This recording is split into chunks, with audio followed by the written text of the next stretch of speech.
की क्लास है। ये पहला लेसन है रसायन विज्ञान के कुछ मूलभूत अवधारणाएं, some basic concepts of chemistry. तो इसमें ये दूसरी क्लास है।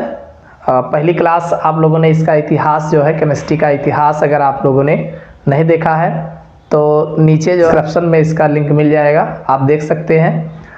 तो ये दूसरी सेकंड क्लास में हम जो है बात करने वाले हैं तथा द्रव्यों का वर्गीकरण क्या है, भौतिक वर्गीकरण तथा रासायनिक वर्गीकरण। इसमें धातु, अधातु और उपधातु तथा मिश्र धातु, यौगिक तथा मिश्रण, इन्हीं सब टॉपिक के बारे में देखेंगे इनको। अगर आप लोग इस चैनल पर नए हैं, पहली बार देख रहे हैं तो लीजिएगा, ताकि अन्य जो वीडियो क्लास की पड़ेगी वो जो है आपको इसका नोटिफिकेशन मिल जाएगा। देखिए, हमने पिछले क्लास में हम लोग जो है पदार्थों से घिरे हुए हैं, यानी चारों तरफ हमारे जो पदार्थ हैं इन्हीं से हम घिरे हुए हैं। तो ये पदार्थ जो होते हैं ये सूक्ष्म कणों से मिलकर बने होते हैं। असल में इसी पदार्थ के बारे में ही चर्चा की गई है। यानी अगर हम पूरे ब्रह्मांड की बात करें तो पूरा ब्रह्मांड जो है दो ही चीज़ों से मिलकर बना है, एक द्रव्य और दूसरा ऊर्जा। देखिए, ब्रह्मांड का संगठन कंपोजिशन ऑफ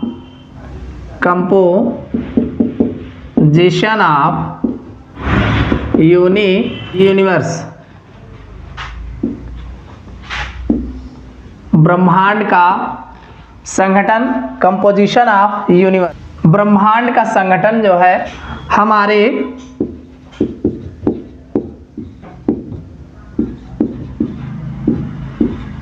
ब्रह्मांड का निर्माण दो कारकों हुआ है।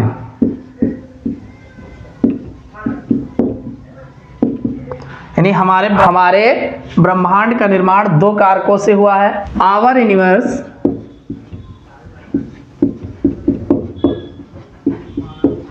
Is composed of two factors. Our universe is composed of two factors. हमारे ब्रह्मांड का निर्माण दो कारकों से हुआ है। देखा जाए तो पहला जो कारक है वो है ऊर्जा, जिसे हम एनर्जी, और दूसरा जो कारक है द्रव्य, मैटर। देखिए, हमारे ब्रह्मांड का निर्माण जो है दो कारकों से हुआ है। पहला कारक है ऊर्जा और दूसरा है द्रव्य। सबसे पहले हम ऊर्जा की बात करेंगे। किसी निकाय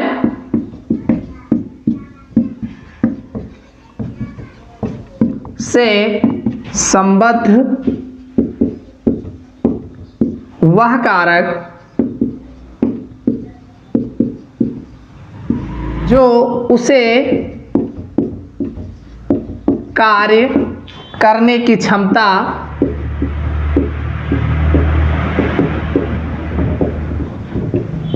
प्रदान करता है,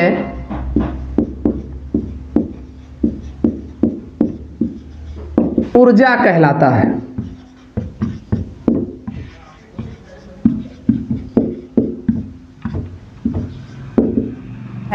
किसी निकाय से संबंध, यानी कोई भी निकाय हो या सिस्टम हो, निकाय से संबद्ध वह कारक जो उसे कार्य करने की क्षमता प्रदान करता है, ऊर्जा कहलाता है। Energy is the capacity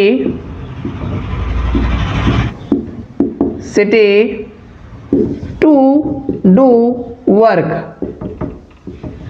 energy is the capacity to do work. ऊर्जा जो किसी कार्य को करने की क्षमता देती हो, ऊर्जा कहलाता है। देखिए, किसी भी रासायनिक अभिक्रिया में ऊर्जा जो है उसमें संरक्षित होती है, यानी उसमें मौजूद होती है। बस केवल ऊर्जा को एक कार्य से दूसरे कार्य में जो है परिवर्तित किया जा सकता है और ऊर्जा को ना तो नष्ट किया जा सकता है और ना ही उत्पन्न किया जाता है, जिसे ऊर्जा संरक्षण का नियम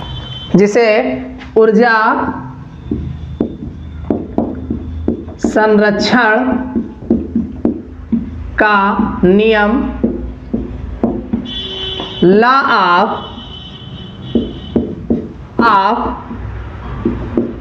conservation energy, law of conservation of energy, इसी को ऊष्मागतिकी का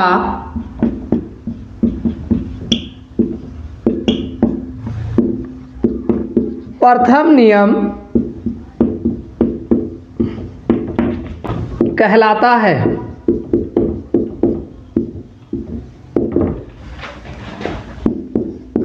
फर्स्ट लॉ ऑफ थर्मोडायनामिक। देखिए, ऊर्जा जो एनर्जी है, किसी निकाय से संबंध, कोई भी निकाय हो, सिस्टम हो, कोई भी वस्तु हो, तो वह कारक यानी उसमें वह कारक जो उसे कार्य करने की क्षमता प्रदान करता है ऊर्जा कहलाता है। भाई किसी कार्य को हम करते हैं तो हमारी कैपेसिटी क्या है, यानी जिस कार्य को करते हैं तो जितनी ऊर्जा हम देते हैं वही तो हमारी क्षमता है। तो वही कहा गया, energy is the capacity to do work, यानी वह एनर्जी जो किसी कार्य को कर सके, करने की क्षमता रखती हो, इसी को ऊर्जा संरक्षण का नियम कहा जाता है, law of conservation of energy. और यही ऊर्जा संरक्षण का नियम जो है एक किसका नियम है, ऊष्मागतिकी का प्रथम नियम कहलाता है। और फर्स्ट लॉ ऑफ थर्मोडायनेमिक्स। दूसरा है द्रव्य, इसी को मैटर कहा जाता है। वह सभी कुछ, यानी आप चाहे जिसकी बात कर लो, वह सभी कुछ जो स्थान घेरता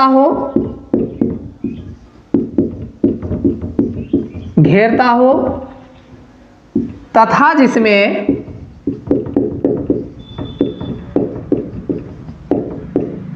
द्रव्यमान होता है, द्रव्य का एक प्रकार होता है।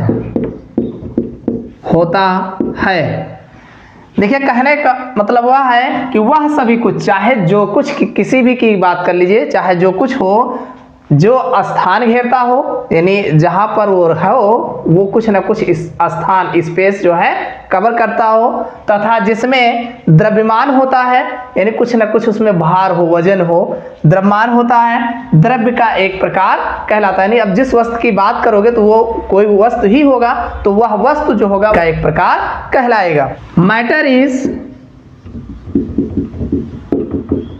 Anything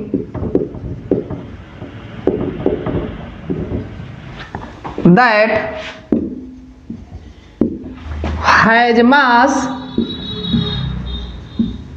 and occupies space।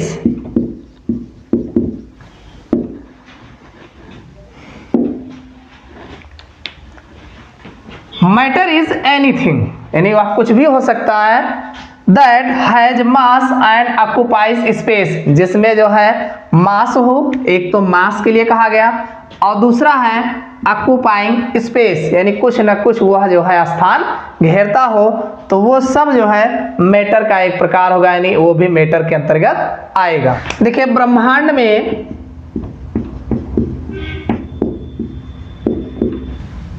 द्रव्य की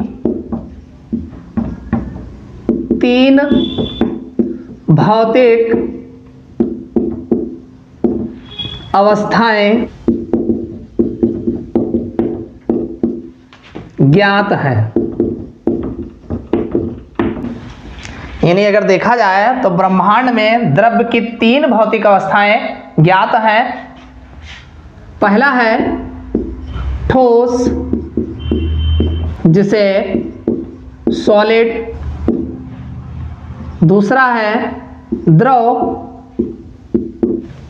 जिसे लिक्विड, और तीसरा है गैस। द्रव्य की जो भौतिक अवस्था के आधार पर इसे 3 भागों में वर्गीकृत किया गया है, ठोस, द्रव और गैस। सामान्य ताप पर जो है भौतिकी 3 अवस्थाएं हैं, सॉलिड, लिक्विड एंड गैस। अगर मान लीजिए असामान्य परिस्थिति में अगर उच्च ताप पर बात करें,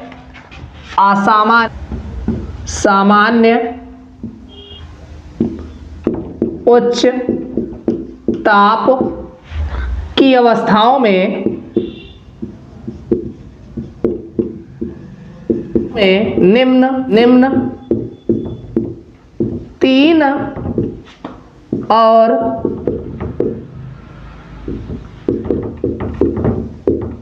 अवस्था ज्ञात है। देखिए, सामान्य अवस्था में तो ठोस, द्रव, गैस, ये 3 भौतिक अवस्थाएं होती हैं। लेकिन अगर हम उच्च ताप पर यानी बहुत ज्यादा हाई टेम्परेचर पे असामान्य स्थिति में अगर बात करें तो इनके अलावा जो है 3 और भौतिक अवस्थाएं हैं। पहला है प्लाज्मा,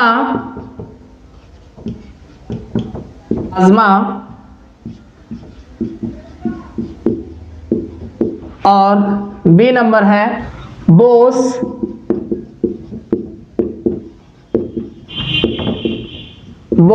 आइंस्टीन संघनित,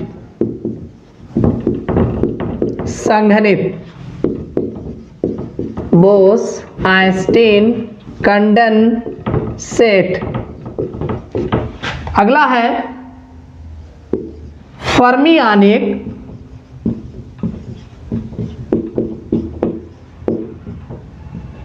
संघनित,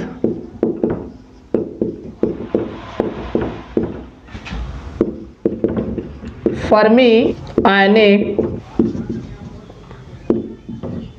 कंडेंसेट। सामान्य भौतिक अवस्था पर अगर देखा जाए तो द्रव्य को जो है हम ठोस, द्रव, गैस के रूप 3 भागों में वर्गीकृत किया गया है।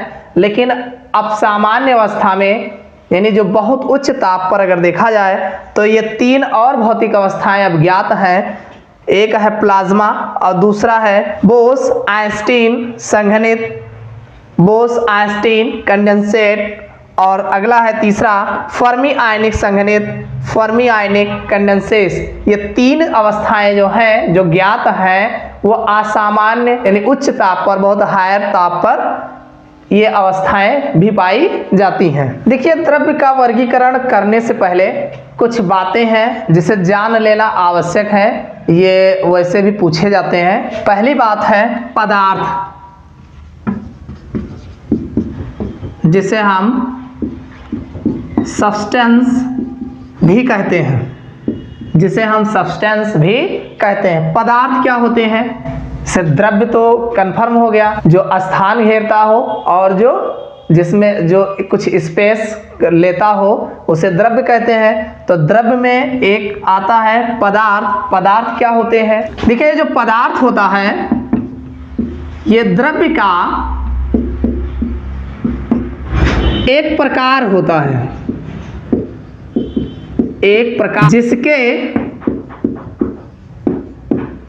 विशिष्ट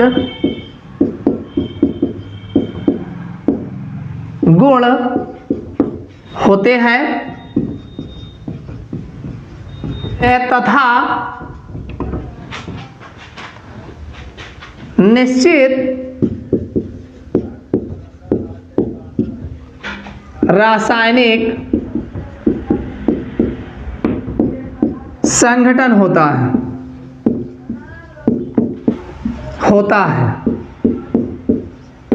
निश्चित रासायनिक संगठन होता है, पदार्थ कहलाता है।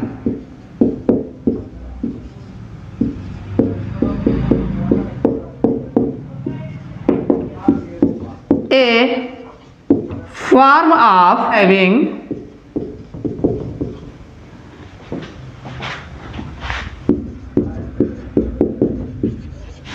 distinct distinct properties and definite composition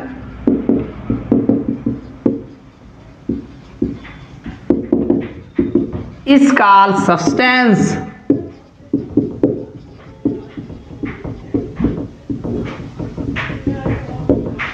देखिए, पदार्थ जो होता है, कोई भी पदार्थ हो, पदार्थ जो होता है द्रव्य का एक प्रकार होगा। वो क्या होता है? एक द्रव्य का ही प्रकार होता है जिसके विशिष्ट गुण होते हैं। उसके कैसा गुण होता है? देखिए, हर पदार्थ का अलग अलग अपना एक विशिष्ट गुण होता है जो द्रव्य का ही एक प्रकार होता है तथा निश्चित रासायनिक संगठन होता है। भाई, कोई भी पदार्थ होगा तो उसका अपना एक निश्चित रासायनिक संगठन होता है, पदार्थ कहलाता है, और वह जो है पदार्थ कहलाता है। इसी को कहा गया है ए फॉर्म ऑफ मैटर, यानी ये मैटर का ही एक फॉर्म होता है। हैविंग डिस्टिंक्ट प्रॉपर्टीज, जिसकी उसकी अपनी प्रॉपर्टीज होती है। And definite composition is called substance, और वो उसका कंपोजिशन होता है वो डिफिनिट होता है, यानी उसी के प्रकार का जो है रासायनिक संगठन होता है, कंपोजिशन जिस तरीके से जुड़ा होता है। देखिए, कोई भी पदार्थ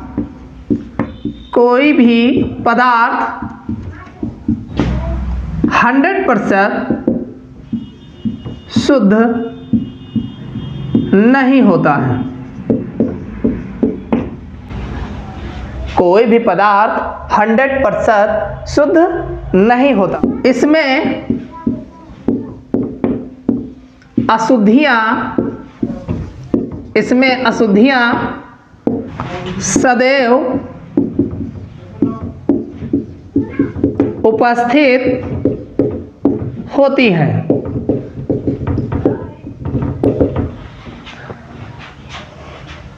यानी कोई भी पदार्थ 100% शुद्ध नहीं होता है, इसमें अशुद्धियां सदैव उपस्थित होती हैं। No substance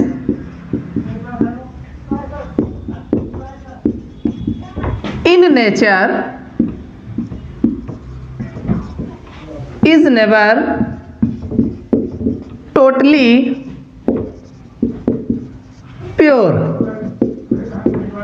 impurities are always present। देखिए, no substance in nature is never totally pure, यानी नेचर में जो भी पदार्थ पाए जाते हैं पूर्ण रूप से शुद्ध नहीं होते हैं। इम्प्योरिटीज आर ऑलवेज प्रेजेंट, उसमें कुछ न कुछ अशुद्धि जो है पाई जाती है। ये जो है पहली बात है। दूसरी बात करने वाले हैं प्रॉपर्टीज।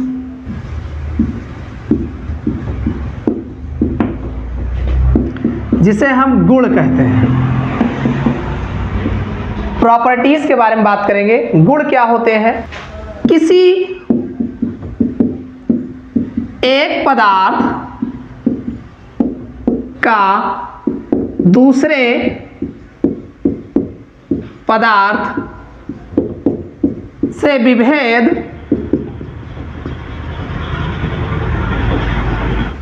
करने में प्रयुक्त कारक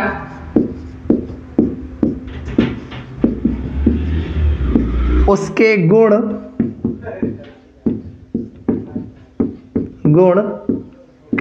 कहलाते हैं।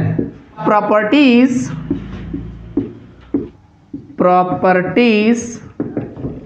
Are the characteristics that are used to distinguish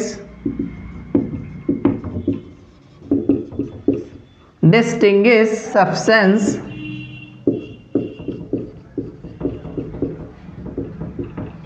from another। किसी एक पदार्थ का दूसरे पदार्थ से विभेद करने में प्रयुक्त कारक उसके गुण कहलाते हैं।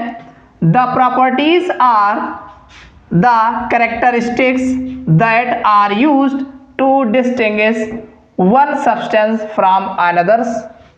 देखिए, किसी एक पदार्थ का दूसरे पदार्थ यानी कोई भी पदार्थ है, अगर एक पदार्थ है और दूसरा पदार्थ है तो दोनों को विभेद करने में यानी अलग अलग करने में उसमें जो कारक होता है, जो कोई कारक होता है, कारक से ही तो विभेद किया जाता है। भाई क्या कारण है, वही कारण की वजह से जो है विभेद किया जाता है। तो उसका कारण जो होता है वही कारण जो है गुण उसका कहलाता है, क्योंकि उसी गुण के आधार पर ही एक पदार्थ को दूसरे पदार्थ में विभेद किया जाता है।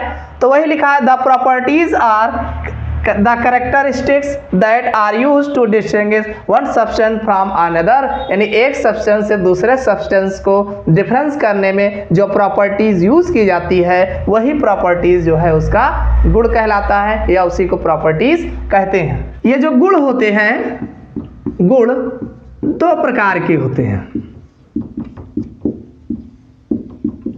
दो प्रकार के होते हैं। Properties may be of two types,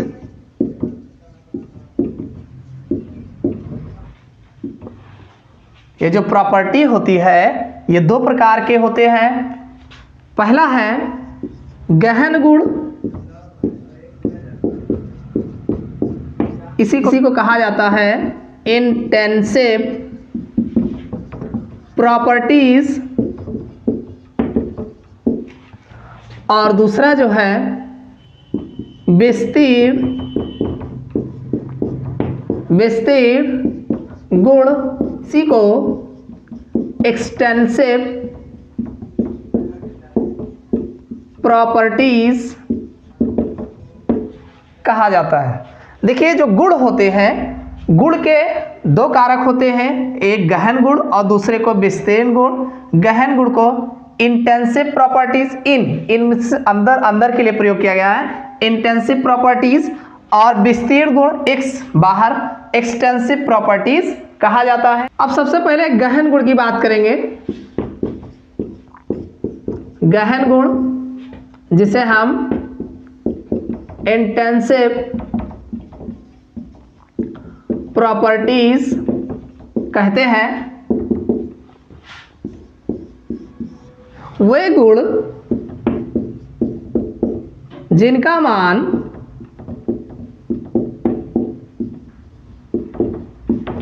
निकाय के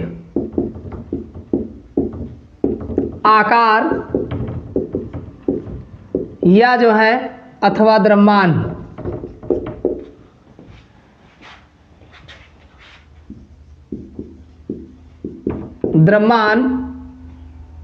पर निर्भर नहीं करता है, गहन गुण कहलाते हैं। Intensive properties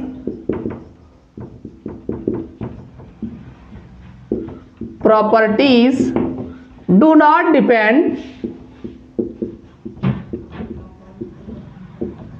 upon the mass of system। देखिए, जो गहन गुण होते हैं इंटेंसिव प्रॉपर्टीज, वे गुण जिनका मान निकाय के आकार अथवा द्रव्यमान पर निर्भर नहीं करता है। देखिए, वो निकाय के आकार यानी आकार कितना है, यानी आकार और द्रव्यमान, ये दो बातें जो हैं उनमें निर्भर नहीं करता है, गहन गुण कहलाते हैं। Intensive properties do not depend, जो intensive properties do not depend यानी ये डिपेंड नहीं करते हैं upon the mass of system, यानी सिस्टम के मास पर डिपेंड नहीं करते हैं। फॉर एग्जाम्पल,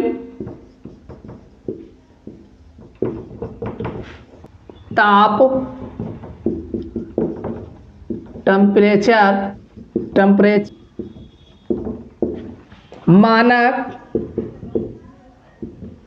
इलेक्ट्रोड, विभव, standard, electrode, potential, standard electrode potential.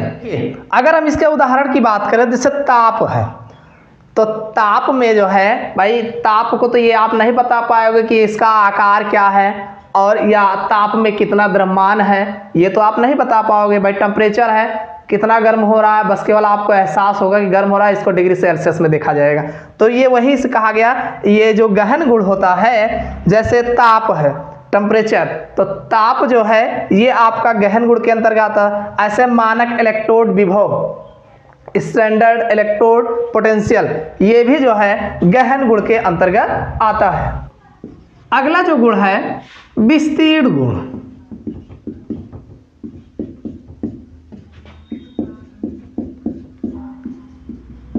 Extensive properties कहते हैं। विस्तीर्ण गुण क्या होते हैं? वे गुण जिनका मान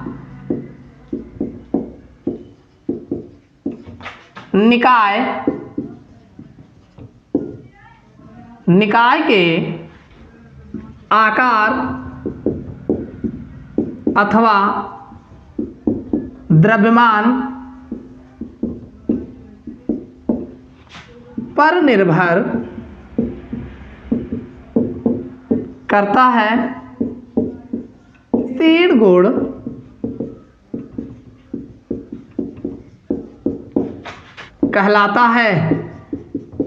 कहलाते हैं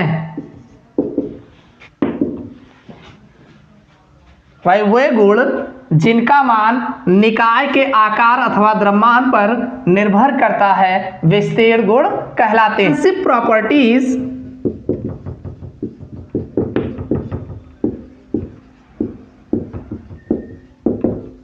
डिपेंड्स अपॉन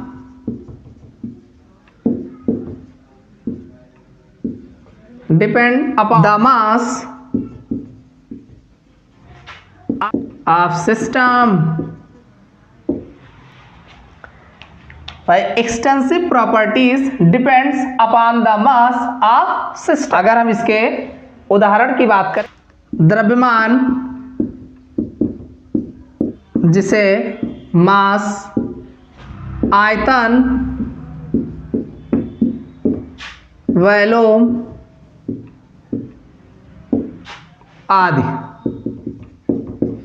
देखिए, जो एक्सटेंसिव प्रॉपर्टीज होते हैं वो उनके निकाय के जो भी द्रव्यमान है या आकार है, देखिए आकार और द्रव्यमान दोनों पर जो है निर्भर। भाई जो उसके बाहर का गुण, एक्सटेंसिव मतलब बाहर, तो बाहरी दिखावा, तो बाहरी दिखावा अगर भारी होगा, मान लीजिए कोई वस्तु है अगर भारी है, तो भारी है तो उसका आकार और आयतन जो उसके भाई बाहर से यही दिख रहा है, तो उसमें द्रव्यमान भी होगा और आकार एवं भार भी होगा।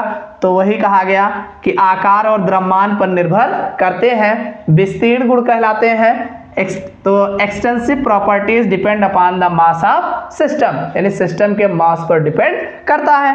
अब जैसे एग्जांपल में द्रव्यमान ले लीजिए, भाई कोई भी अगर द्रव्यमान है, वजन है, तो वजन तो जाहिर सी बात है वो है तो द्रव्यमान ही है। दूसरा आयतन, अगर वॉल्यूम की बात करोगे तो वॉल्यूम भी जो है उसके इसी विस्तीर्ण गुण के अंतर्गत आते हैं। देखिए इसमें एक विशेष बात यह है कि दो विस्तीर्ण गुणों का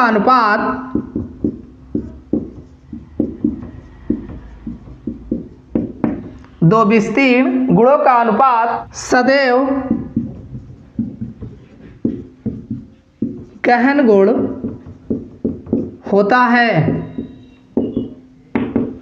कहने का मतलब दो विस्तीर्ण गुणों का अनुपात, विस्तीर्ण गुण जैसे द्रव्यमान, आयतन, अगर इसी टाइप में और भी विस्तीर्ण गुण होंगे तो विस्तीर्ण गुणों का अगर हम अनुपात में रखेंगे तो उसमें जो है एक गहन गुण निकल के आता है। यानी गहन गुण, दो विस्तीर्ण गुणों का अनुपात जो होता है सदैव जो है हमेशा गहन गुण होता है। जैसे अगर हम एग्जाम्पल की बात करें, द्रव्यमान तथा आयतन दोनों विस्तीर्ण गुण है। देखिए हमने द्रव्यमान को ले लिया और आयतन को ले लिया और दोनों कौन है, ये विस्तीर्ण गुण। अब हम अगर घनत्व की बात करें, घनत्व जो होता है वो द्रव्यमान बटा आयतन। देखिए जो घनत्व होता है, घनत्व इक्वल द्रव्यमान अपान आयतन, यानी डेंसिटी जो होती है वो मास एंड वॉल्यूम होता है। अब चूंकि ये घनत्व जो है, अगर हम बात घनत्व की करेंगे, घनत्व है एक गहन गुण होता है, गहन गुण है। देखिए घनत्व जो होता है एक गहन गुण होता है, जबकि द्रव्यमान और आयतन जो होते हैं ये विस्तीर्ण गुण होता है।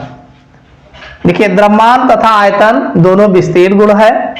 अगर हम द्रव्यमान की बात करें और आयतन की, तो अभी अभी हमने द्रव्यमान और आयतन जो है ये विस्तीर्ण गुण के अंतर्गत देखा, और इन विस्तीर्ण गुण ये दोनों होते हैं। लेकिन अगर हम घनत्व देखें तो घनत्व चूंकि जो होता है वो एक गहन गुण होता है।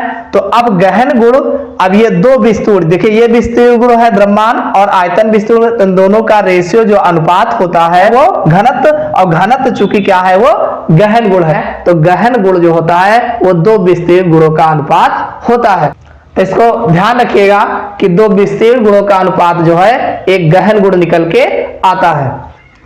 देखिए अगली बात है कि किसी गुण के मापन के आधार पर ये दो प्रकार के होते हैं।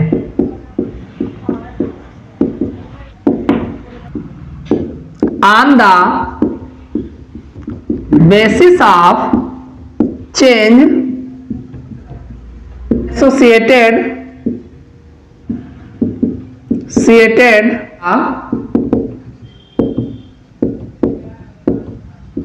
measurement property।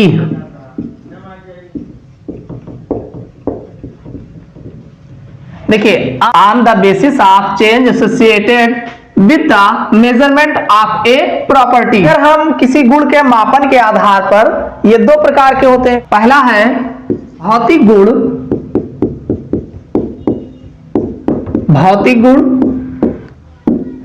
फिजिकल प्रॉपर्टीज भी कहते हैं। दूसरा है रासायनिक गुण,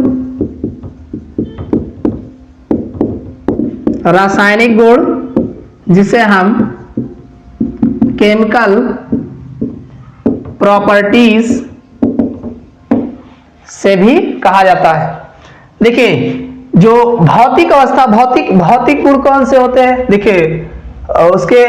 देखिए किसी गुण के मापन के आधार पर, यानी कोई भी पदार्थ है तो उस पदार्थ का, या कोई भी सब्सटेंस या पदार्थ है अगर, तो पदार्थ का मापन हम कैसे करेंगे, तो मापन उसके दो गुणों के आधार पर करेंगे। एक तो होगा भौतिक गुण और दूसरा होगा रासायनिक गुण। को देखते हैं, भौतिक गुण, फिजिकल प्रॉपर्टीज,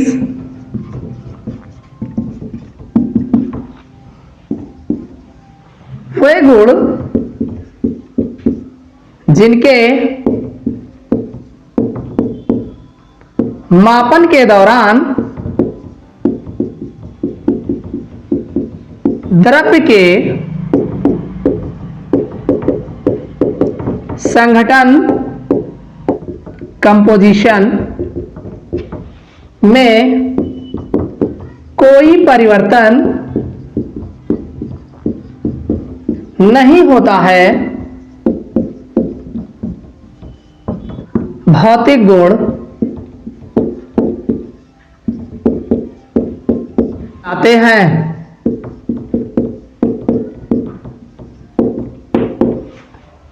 देखिए वे गुण जिनके मापन के दौरान द्रव्य के संघटन, में कोई परिवर्तन नहीं होता है भौतिक गुण कहलाते हैं। A physical properties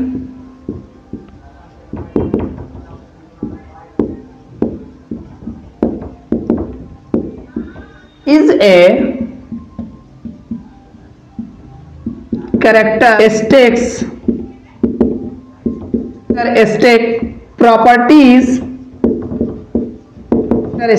property that do not involve a change in the composition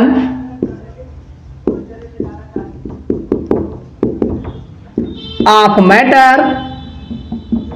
during its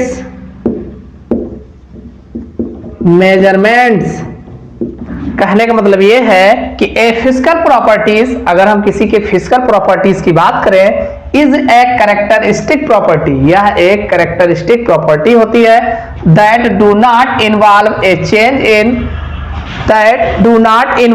change in the composition of matter during its measurement. कहने का मतलब अगर हम उसके मेजरमेंट्स उसको मापते हैं तो मापने के दौरान उसकी जो कंपोजिशन होते हैं, यानी जो किस प्रकार से वो कंपोज हुआ है, जुड़ा हुआ है, तो उसके कंपोजिशन में किसी भी प्रकार का परिवर्तन नहीं देखने को मिलता है, तो वे गुण जो है भौतिक गुण कहलाते हैं। मान लीजिए आपको शुगर दे दिया जाए, सपोज करिए एक उदाहरण शुगर का ले लीजिए, और शुगर आप ले ले, तो शुगर आप लेंगे तो आपको कहा जाएगा इसके फिजिकल प्रॉपर्टीज बताओ।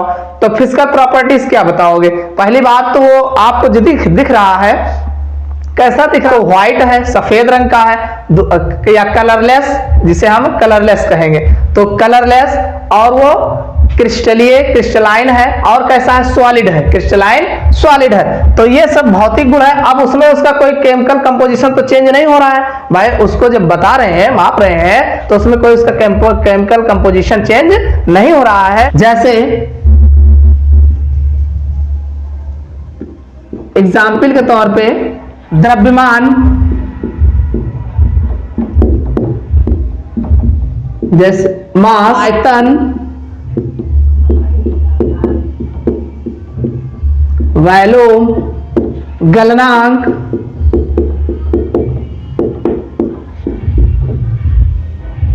बॉइलिंग पॉइंट, क्वथनांक,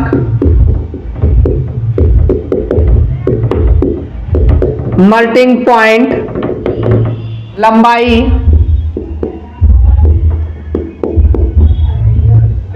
लेंथ, रंग,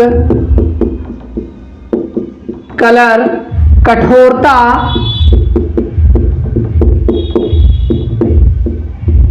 हार्डनेस, घनत्व, डेंसिटी। देखिए जैसे मान लीजिए कोई भी पदार्थ है, तो भौतिक परिवर्तन क्या क्या हो सकता है? जैसे द्रव्यमान, भाई भौतिक अगर हम उसको मापते हैं तो उसके द्रव्यमान में किसी भी प्रकार का परिवर्तन नहीं होगा। द्रव्यमान, आयतन, उसका जो आयतन होगा वो आयतन ही उतना रहेगा। गलनांक, क्वथनांक, उसका जो boiling points and melting points होंगे वो भी वैसे ही रहेंगे। लंबाई जितनी होगी उससे न कम हो जाएगा न ज्यादा होगा। रंग, कठोरता, घनत्व, ये सब इसके जो भौतिक गुण होते हैं, अगर हम उसका मेजरमेंट यानी पदार्थ का अगर हम मेजरमेंट करते हैं तो उसमें इस प्रकार का कोई परिवर्तन देखने को नहीं मिलता है, तो वो उसके भौतिक गुण कहलाते हैं। अगला है रासायनिक गुण। रासायनिक गुण, केमिकल प्रॉपर्टीज।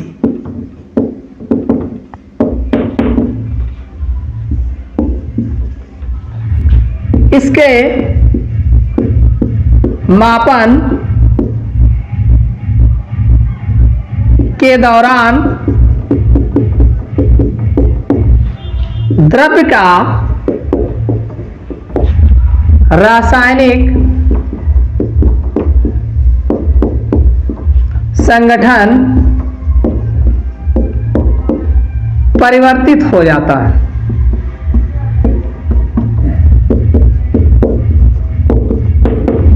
इसके मापन के दौरान द्रव्य का रासायनिक संगठन परिवर्तित हो जाता है। ड्यूरिंग द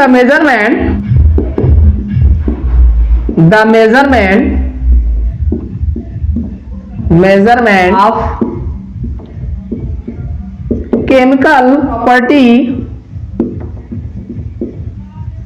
the chemical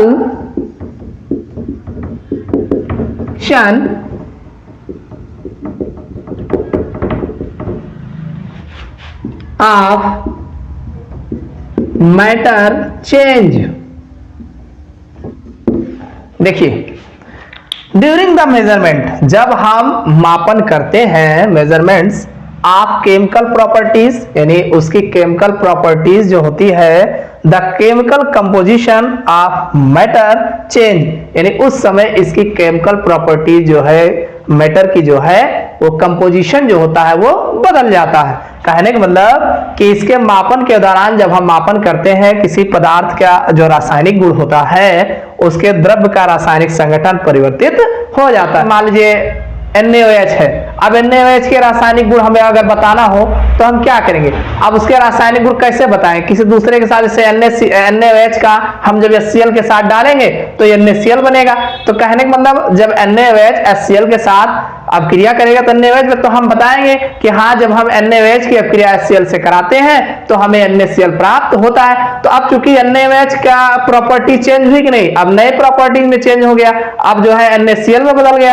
तो NaCl के उस भाई केमिकल प्रॉपर्टीज के तहत जो है एक पदार्थ जो है किसी दूसरे पदार्थ में परिवर्तित हो जाता है, यानी उसका कंपोजिशन जो है चेंज हो जाता है। सपोज करिए NaOH है, इस पदार्थ का हम जो है केमिकल प्रॉपर्टीज बता रहे हैं, तब इसको HCl से अब क्रिया कराएंगे तो NaCl और H2O बनता है।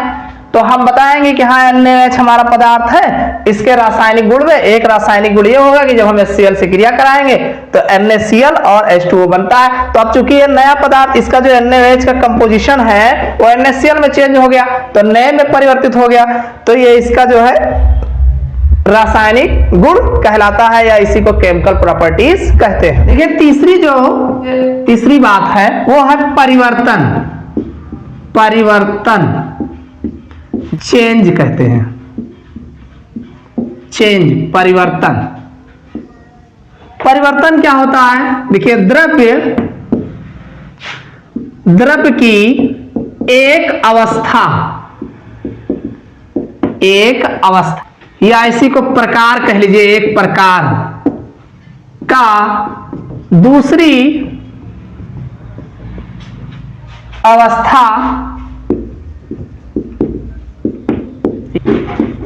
प्रकार में परिवर्तन होना संभव है। भाई, कहने का मतलब परिवर्तन जो है द्रव्य की एक अवस्था, कोई भी द्रव्य है, चाहे ठोस हो, चाहे द्रव हो, चाहे गैस हो, कोई भी द्रव्य है, द्रव्य की एक अवस्था या प्रकार, कोई एक प्रकार है, तो वह दूसरी अवस्था में या दूसरे प्रकार में परिवर्तित होना संभव है। यानी ऐसा हो सकता है कि एक अवस्था से दूसरे अवस्था में परिवर्तित हो जाए, या कोई एक प्रकार है वह दूसरे प्रकार में परिवर्तित हो जाए। ये जो है द्रव्य का ये एक गुण है कि वह जो है एक अवस्था से दूसरी अवस्था में परिवर्तित हो सकता है। It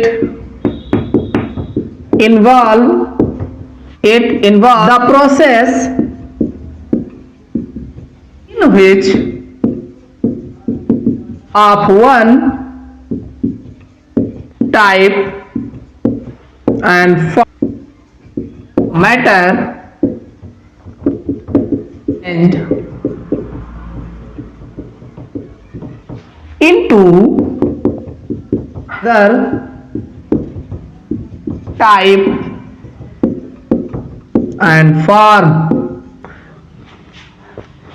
It involves the process in which of one type form, चाहे one type हो या form हो, of matter is changed into another type form। यानी कहने मतलब द्रव्य जो है एक अवस्था से दूसरे अवस्था में परिवर्तित हो सकता। देखिए, वे परिवर्तन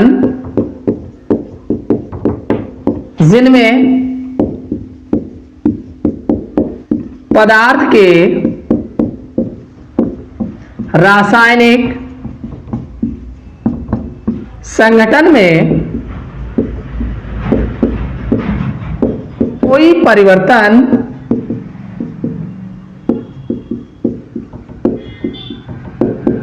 नहीं होता, केवल भौतिक अवस्था परिवर्तित हो जाती है। भौतिक परिवर्तन कहलाते हैं। देखिए, वे परिवर्तन जिनमें पदार्थ के रासायनिक संगठन में कोई परिवर्तन नहीं होता, केवल भौतिक अवस्था परिवर्तित हो जाती है, भौतिक परिवर्तन कहलाते हैं। In this change does not involve the change in chemical composition,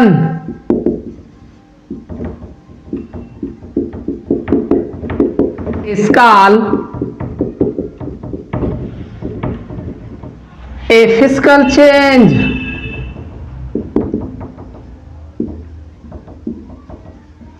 देखिए, इन दिस चेंज यानी यह जो परिवर्तन है, does not involve the change in chemical composition, यानी उसका जो केमिकल कंपोजिशन है, यानी इस प्रकार के परिवर्तन में जो केमिकल कंपोजिशन होता है, यानी जो पदार्थ होता है, द्रव्य होता है, द्रव्य के केमिकल कंपोजिशन किस प्रकार से जुड़ा हुआ है, उसमें कोई परिवर्तन नहीं होता। Does not involve the change in chemical composition, it is called a physical change. तो इस प्रकार के परिवर्तन को फिजिकल चेंज कहा जाता है।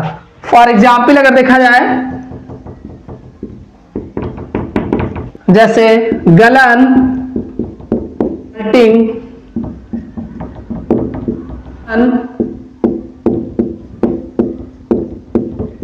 फ्रीजिंग, वाष्पन,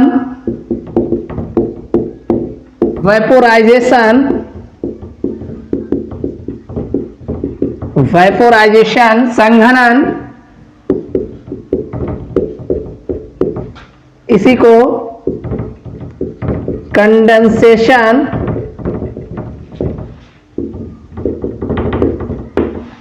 देखिए भौतिक परिवर्तन में गलाना, एक जैसे किसी पदार्थ को अगर हम गलाते हैं तो गलन यह आपका भौतिक परिवर्तन है। हीमन यानी इसको जमाना भी भौतिक परिवर्तन है। वाष्पन, वाष्पित करना, वो भी भौतिक परिवर्तन है। संघनन, संघनित करना, यह भी भौतिक परिवर्तन है। तो इन सब प्रक्रिया में जो है पदार्थ के रासायनिक संगठन में कोई परिवर्तन नहीं होता है, ये सब भौतिक परिवर्तन कहलाते हैं। अगला है, यदि किसी परिवर्तन में द्रव्य का रासायनिक संगठन परिवर्तित आता है,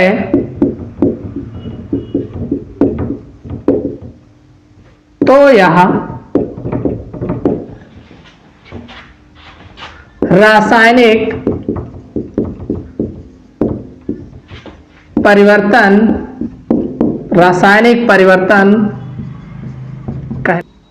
कहलाता है। Chemical change are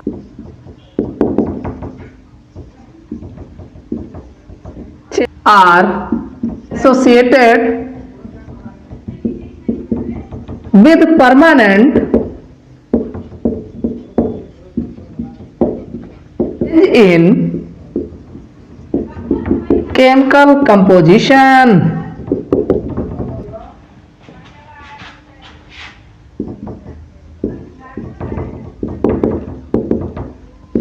of matter initially instant।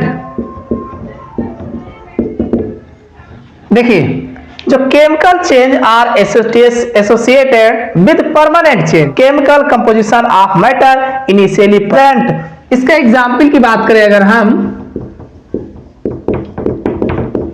इसके एग्जाम्पल की बात करें, H2 and O2 react with to form water। मतलब कि अगर H2 और O2 को आपस में रिएक्शन कराया जाए, अपक्रिया कराई जाए तो जल बनता है। H2 plus O2 gives out 2H2O। ये एक केमिकल परिवर्तन है, यानी इसमें हाइड्रोजन और ऑक्सीजन दोनों को आपस में क्रिया कराते हैं और जल बनता है। वही हाइड्रोजन और ऑक्सीजन दोनों का केमिकल कंपोजिशन चेंज हो रहा है और दोनों चेंज होकर के H2O में वाटर में चेंज हो रहे हैं। ये वाटर है, जल में परिवर्तित हो रहे हैं। तो अब चूंकि वाटर का जो केमिकल कंपोजिशन है वो अलग होगा, हाइड्रोजन का अलग होगा, ऑक्सीजन का अलग होगा। तो अब इन दोनों का केमिकल कंपोजिशन चेंज होकर के एक नए केमिकल कंपोजिशन में परिवर्तित हो रहा है। तो इस प्रकार का परिवर्तन जो होता है, ये द्रव्य का परिवर्तन जो है रासायनिक परिवर्तन कहलाता है।